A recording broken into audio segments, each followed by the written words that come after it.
Bonjour tout le monde et bienvenue à ce 7e épisode du Seb Show dédié à la 39e saison de Survivor Island of the Idols. J'espère que vous allez bien. Avant de commencer, comme toujours, si vous voulez vous abonner à la chaîne, activer les notifications, m'ajouter sur Twitch, sur Facebook ou laisser vos commentaires, tout se trouve en dessous du vidéo. N'oubliez pas non plus de laisser vos commentaires sur les vidéos les plus récents, comme ça je suis capable d'en faire un meilleur suivi et de vous répondre le plus rapidement possible. Oh boy, quel épisode de Survivor, celui de la semaine dernière. Premièrement, sachez que c'est la deuxième fois que je tourne cette vidéo-ci. La première fois, je l'avais tournée tout de suite après mon vidéo de Occupation Double, donc après 1h15 d'enregistrement. Et c'était catastrophique, je commençais à perdre le fil de mes idées et tout. Donc j'ai décidé de le retourner, je vais essayer de faire ça vite parce que j'ai pas beaucoup de temps devant moi. Mais dans le fond, je trouvais quand même que c'était important parce que l'épisode double de la semaine dernière a amené une dynamique différente par rapport à ce qu'on connaît de Survivor. Tout l'événement par rapport à Dan a été géré d'une façon très spéciale, en mon sens, si on regarde l'historique de Survivor, bien évidemment. Dans le sens que on a eu plusieurs premières, on pourrait dire, par rapport à cet événement-là. C'est-à-dire, c'est la première fois qu'on voyait des membres de la production intervenir dans une certaine situation ou les voir enregistrer en dehors d'un événement médical, entre autres, quand les joueurs se font retirer du jeu pour des raisons médicales. Parfois, on peut entrevoir certains membres de la production, des choses comme ça, mais c'est extrêmement rare. De mémoire aussi, c'est la première fois qu'on entend un membre de la production parler à un joueur dans son confessionnal, donc le confessionnal de Kelly, où elle se confiait qu'elle pleurait, et le membre de la production qui répondait, c'est vraiment une des premières fois, sinon la première fois. Je pense que ça c'est jamais vraiment arrivé. Là. J'ai essayé de me souvenir d'un moment où ça aurait pu arriver. Je voyais pas de saison ou d'épisode en particulier. Parce que cet épisode-ci a été extrêmement lourd. Pour un épisode double, ça aussi c'est rare. Parce qu'un épisode double, généralement, c'est un épisode qui sert à construire le merge, à construire comment que le merge va fonctionner. Ben, surtout à ce stade-ci, on s'entend. Là, des fois, il y a eu des doubles épisodes qui étaient décalés. Mais c'est toujours des épisodes qui sont censés être percutants, côté jeu. Donc, la production décide souvent deux épisodes collés un sur l'autre qui donnent vraiment un hype à la saison, soit par l'élimination de certains joueurs en particulier, soit par les stratégies qui sont emmenées. Donc, on le voit d'une saison à l'autre. Et de voir qu'ils ont utilisé ce double épisode-là presque uniquement, parce que ça a été vraiment ça, presque uniquement sur la problématique de Dan, c'était spécial. Et surtout, c'était pas un épisode qui était plaisant à regarder. Euh, les épisodes doubles, généralement, c'est toujours des épisodes qui sont beaucoup plus enlevants. C'est toujours des épisodes qui viennent nous chercher un peu plus, mais côté jeu. Mais cette fois-ci, ils ont vraiment construit pour que l'épisode soit extrêmement lourd pour le téléspectateur. Moi, j'ai pas eu de fun. Je sais pas, vous pourrez toujours m'écrire dans les commentaires si vous avez eu du plaisir avec le dernier épisode de Survivor. Moi, j'en ai pas eu. Je me sentais mal, me sentais... J'ai regardé ça et je trouve que ça transcendait, tout ce qui se passait à la télévision transcendait le côté du jeu de Survivor. L'impact était beaucoup plus, je pourrais dire, profond. Parce que d'un côté, on voyait certaines, on pourrait dire, victimes de d'harcèlement ou de toucher euh, par Dan qui était... Ce serait difficile de le décrire parce que Dan est comme un peu spécial par rapport aux gestes qu'il pose, mais pour moi, ça reste quand même des attouchements, ça reste quand même des situations qui sont comme déplaisantes quand tu les veux pas, on s'entend, là. Et c'était le cas dans le jeu actuel. D'un autre côté, t'étais comme dans t'es quand même dans un concept de jeu où ce que les gens essayent de pas se mettre personne à dos pour pas être éliminés. Donc les gens tolèrent un peu plus qu'ils toléreraient normalement.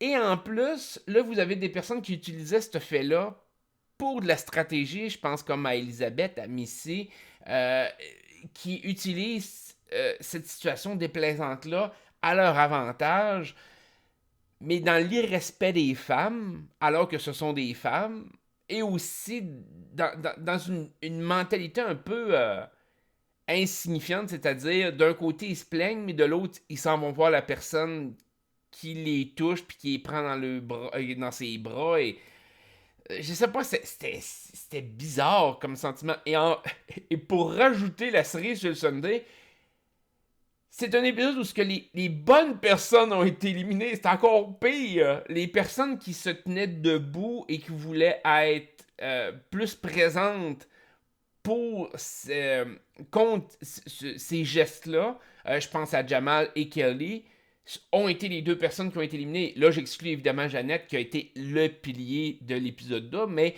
il y a eu quand même deux personnes qui se sont tenues debout par rapport à ces événements-là, qui ont été éliminées. Fait que c'est un épisode qui, en plus d'être déplaisant, est insatisfaisant. On dirait que c'est comme...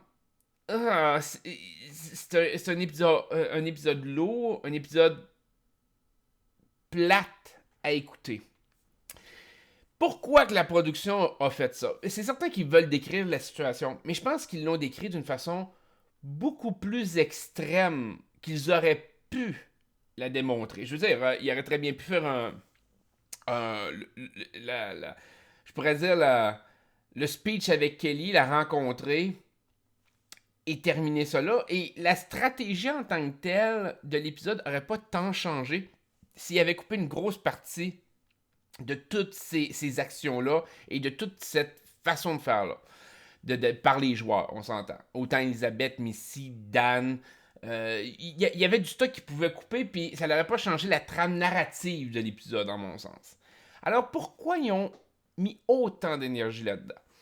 Je pense que la première réponse est qu'ils ont voulu démontrer que la production était consciente de ça et que la production a agi dans les circonstances. Et de ce côté-là, moi, je compare un peu à ce qui est arrivé avec Occupation Double, avec toute l'intimidation. L'intimidation parce que, bon, je vous l'ai expliqué dans mon vidéo d'Occupation Double que je considère plus ou moins de l'intimidation, mais ça restait quand même des choses un peu plus dégueulasses de la façon que le Kevin était traité.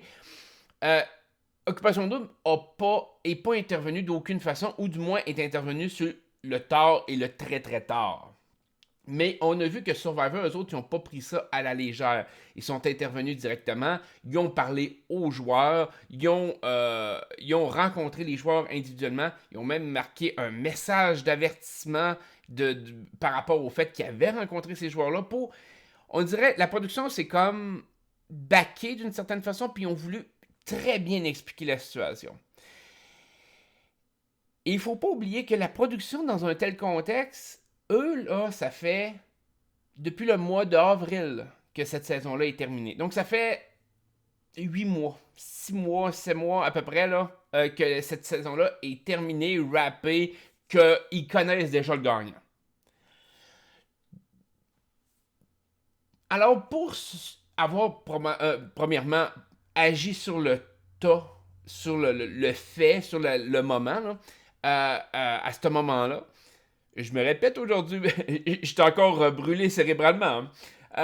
Pour avoir agi aussi rapidement, c'est qu'il y avait des bonnes raisons de le faire. Et pour le montrer 6 mois après, il y avait encore des bien plus grosses motivations de le faire. Donc, il faut que vous regardiez la raison pourquoi la production l'a fait.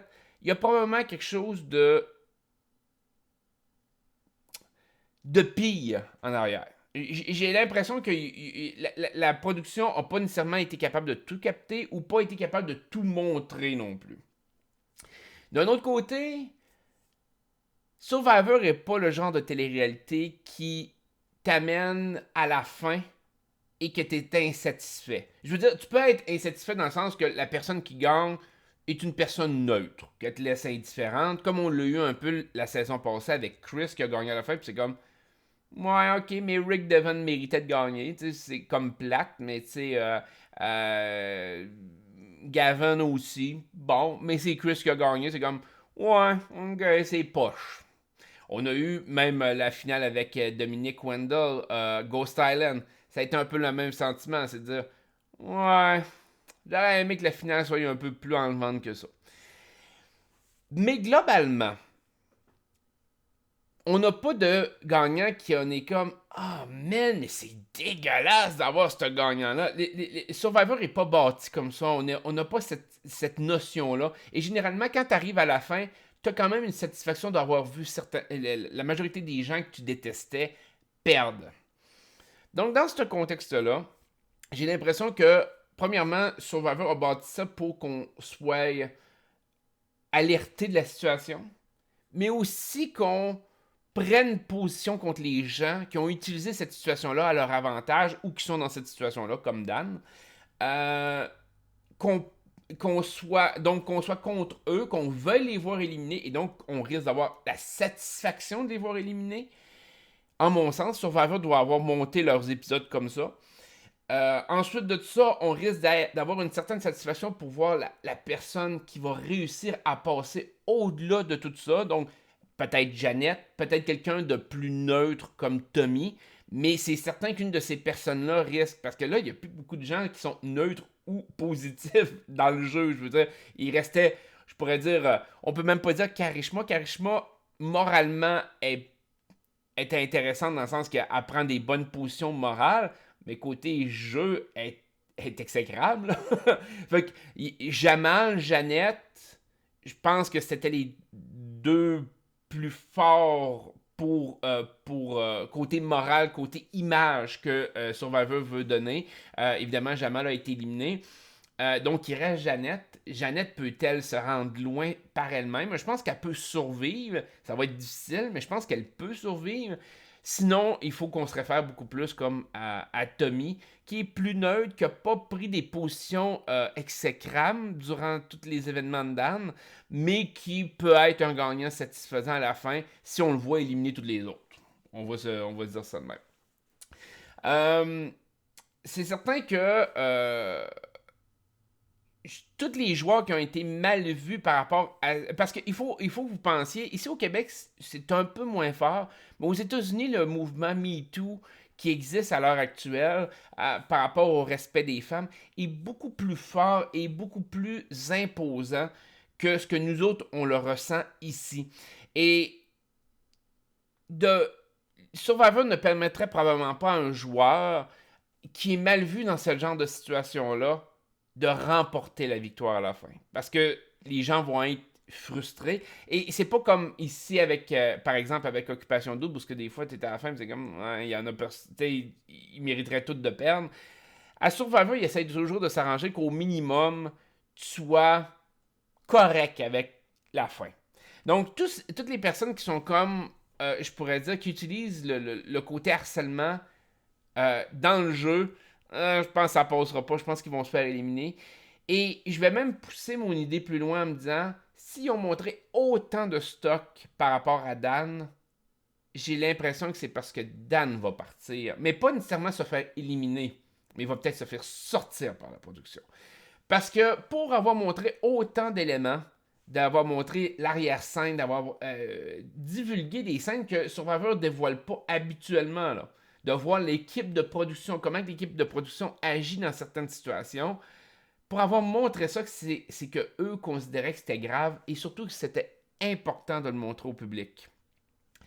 Et moi, à mon sens, c'est la raison la plus importante de montrer ça, c'est que si la production décide de sortir Dan du jeu. Parce qu'à ce moment-là, ils sont capables de s'expliquer, de dire on l'a sorti de façon légitime à cause de A, B, C et D, de toutes les actions qu'il a posées, de toutes les choses qu'il a faites durant son parcours. Et Survivor n'est pas habitué non plus à mal faire paraître un joueur à outrance, du côté moral de la chose. Je veux dire, parfois, le joueur peut avoir l'air nul à chier dans le jeu par sa personnalité ou par sa stratégie, mais pas de dire que la personne va mal paraître globalement en sortant du jeu, puis que la personne va avoir un jugement social contre elle. Survivor n'est pas dans cette philosophie-là. Mais là, ils sont en train de le faire avec Dan.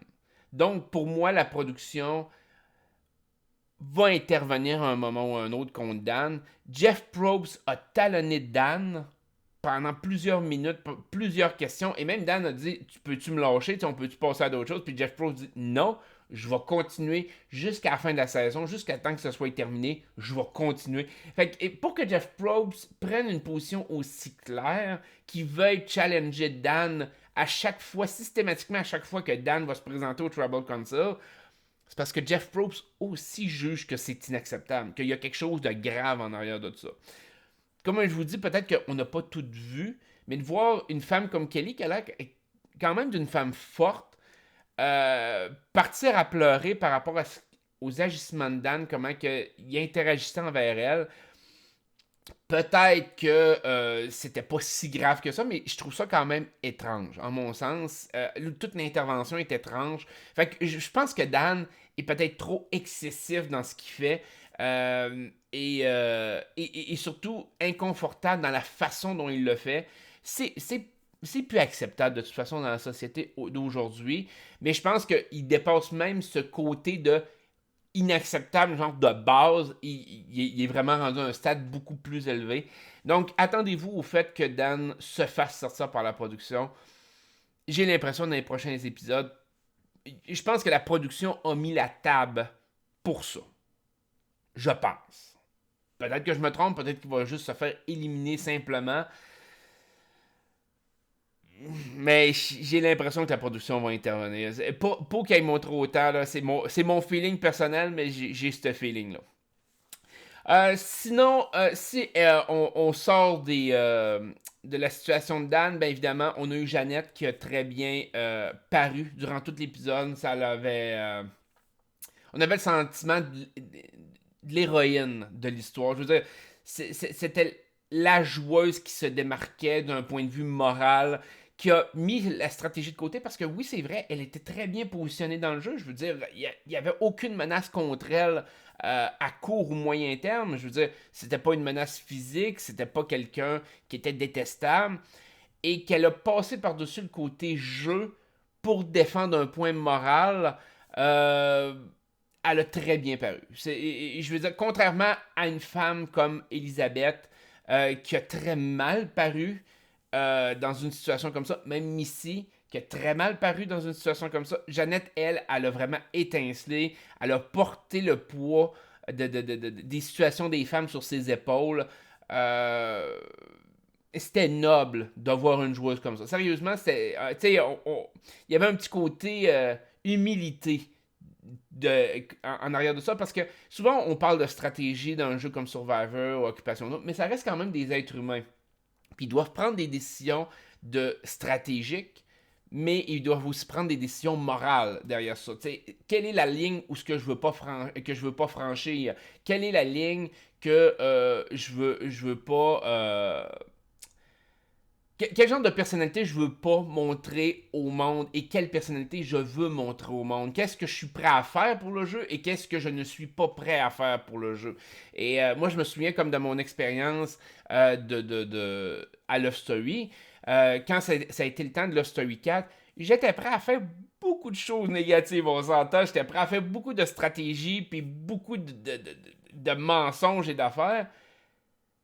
Mais quand est arrivé ce qui est, je pourrais dire, l'événement de la fondation pour les enfants malades, c'est pas quelque chose que je voulais utiliser de la stratégie dans la situation. Et je voyais que les autres joueurs voulaient utiliser cette situation-là, ben du moins, pas tous les autres joueurs, mais les joueurs en général voulaient utiliser cette situation-là à des fins stratégiques pour le côté publicitaire que ça pouvait les emmener à la télévision. Et c'était maligne. J'étais pas capable de dépasser. Moi, c'était inacceptable d'utiliser une fondation pour enfants malades pour bien paraître à TV. Pour moi, ça se faisait pas. Mais les autres joueurs étaient pas dans la même pensée que moi. Pour eux autres, c'était acceptable. Fait que des fois, c'est bon quand même de mettre nos barrières, de mettre nos limites. De ce côté-là, Jeannette a mis ses limites et c'était des limites super respectables. Sincèrement, J'adorerais voir Jeannette gagner rendue à la fin. Ça serait une saison très satisfaisante de voir Jeannette gagner. Ça fait longtemps aussi qu'on n'a pas eu une femme de son âge qui aurait remporté une saison. Euh, de mémoire, il y a juste Utina, saison 2, fait que ça remonte à très loin, ça remonte à 37 saisons. Mais elle va avoir beaucoup de difficultés, très sincèrement, à se rendre à la fin. Elle va être vue comme une menace. Et malheureusement, elle n'est pas capable de se baquer avec je pourrais dire tout ce qui est immunité. Fait que, à part peut-être trouver des immunités, mais sinon, ça va être très difficile. Mais en tout cas, on va lui souhaiter qu'elle se rende le plus loin possible. C'est ça qu'on va lui souhaiter parce qu'elle a très bien paru. Puis, comme je dis, elle était comme un modèle pour les femmes dans cet épisode double-là. Fait que de ce côté-là, je trouve que c'est important quand même de le noter. Kelly s'est fait blindsider avec 2 idoles en poche. Elle a fait une James d'elle-même. Je comprends pas pourquoi elle n'a pas utilisé une, sincèrement. Juste quand vous êtes au Tribal Council et que vous avez besoin de demander, elle a demandé, c'était à Lauren, je pense, de dire on est-tu correct là? Quand tu es à ce niveau d'insécurité-là, de dire il faut que tu confirmes au Tribal Council parce que tout le monde jase de peut-être t'éliminer. Prends pas de chance, joue ton idole. Je veux dire, peut-être que ça. Jeannette l'a fait. Jeannette a perdu son idole d'une certaine façon, mais elle se voyait comme vraiment en danger durant ce Tribal Council-là. Kelly l'était tout autant. Pourquoi prendre la chance? Pourquoi? Tu as 2 idoles en poche. Tu es capable de te sauver le cul 2 fois. Tu sais jamais ce qui peut arriver le lendemain, tu sais jamais comment que les gens vont se virer de bord. Pis tout. Et le fait que Kelly aurait utilisé son idole aurait affaibli l'alliance, cette alliance-là, et son alliance à elle aurait resté assez forte. Il n'y aurait pas eu besoin de grand-chose pour shifter la conversation, puis peut-être ramener une personne de l'autre bord, de l'autre côté. Quelqu'un comme Tommy, quelqu'un comme Lauren, peut-être, hypothétiquement parlant. Là. Mais ça n'a pas été le cas. Sinon, je pense que il y a eu Jamal qui a eu son parchemin avec le crayon. Bon, il a fait une mauvaise job, à mon sens, avec cette twist. La twist, elle pouvait être intéressante. La twist pouvait être très intéressante. Mais le problème qu'il y a, le problème que Jamal avait dans la situation, c'est que c'est pas comme s'il avait été le premier à aller sur l'île des idoles. S'il avait été le premier, la majorité des gens auraient pas su c'est quoi qui se passait là. Donc, auraient pu présumer que ça pouvait être vrai. À partir du moment que des gens comme Elisabeth y avaient été, elle savait que ce qu'il disait risquait d'être de la bullshit. Parce qu'elle savait très bien c'est qui se trouvait sur l'île. Puis c'est quoi le genre de compétition qu'il pouvait donner à faire. Fait que de ce côté-là, je comprends pas l'agissement de Jamal. Jamal aurait dû jouer ses cartes un peu mieux que ça. Le parchemin était facile à dissimuler, surtout. Là. Bon, avec tous les dessins qu'il y avait dessus, tout ça fait pas Survivor. Survivor est très lettre seulement là, sur ses parchemins de pouvoir ou d'avantage ou autre. Jamal est allé dans une direction que j'étais comme. Le parchemin avait pas l'air vrai, mais en plus de tout ça, ben, le fait d'être allé sur l'idole et de présenter le parchemin tout de suite après, puis en plus de le donner à Dean, c'était comme. Je sais pas, c'était mal joué. C'était mal joué. Très bonne personne, Jamal. Je l'ai apprécié dans l'épisode, mais côté gameplay, ça a été exécrable par rapport à l'utilisation de son parchemin. Fait que je pense que ça fait le tour quand même de l'épisode. C'était vraiment beaucoup plus la situation de Dan. J'ai hâte de voir comment que ça va évoluer avec le prochain épisode. On va le voir. Je pourrais pas imaginer Jeannette se faire éliminer. Le monde va être frustré à la maison. C'est comme... est-ce que Jeannette va avoir une idole? Est-ce qu'elle va faire une bend d'elle-même en trouvant des idoles back-à-back mais en se rendant jusqu'à les 4 derniers comme ça? Je sais pas. Ça pourrait être drôle, par exemple. Tu sais, qu'à chaque épisode, elle trouve une idole puis qu'ils sont jamais capables de la sortir. Ça serait vraiment vraiment là, succulent à voir à la TV. Je pense pas que ça arrive, mais ça pourrait être drôle. Sinon, je pense que ça fait le tour. Fait que je vais vous souhaiter une excellente journée. Prenez soin de vous autres et on se dit à la prochaine. Bye bye.